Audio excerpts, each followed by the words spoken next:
Maglalagay ako ng cooking oil. Igigisa ko na tong bawang.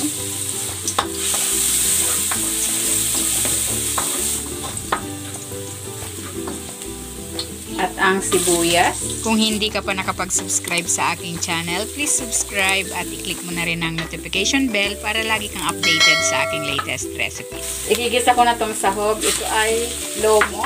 Pork lomo ang ginamit ko. Hindi na natin kailangan palambugin ito ng matagal.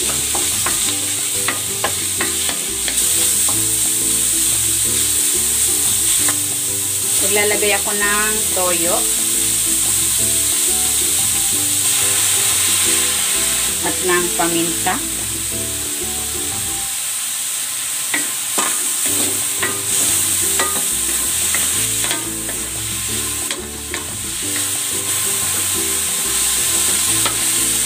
Ilalagay ko na rin tong pork liver.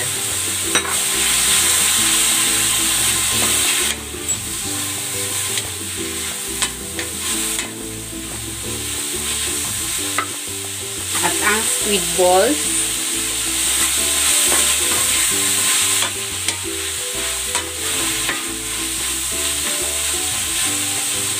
Ilagay na natin tong oyster sauce.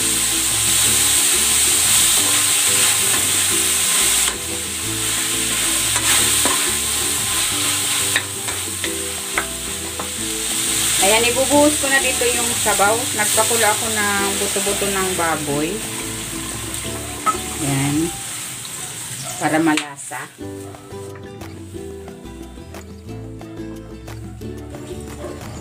Pakuluin muna natin ito. Ilalagay ko muna itong Mickey. Ito ay hinugasan ko na ng 2 beses para mabawasan yung alat. Ilalagay ko na rin itong carrots.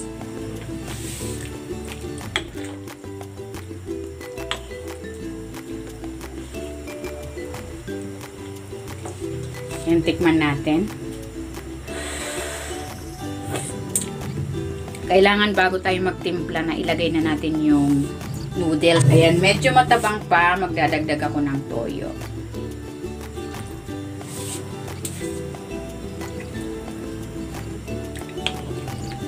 Ilalagay ko na itong cornstarch na tinunaw sa tubig para medyo malapot yung ating sabaw.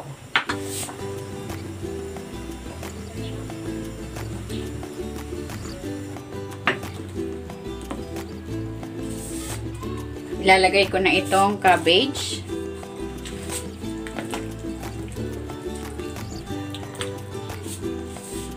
At ang 2 pirasong itlog.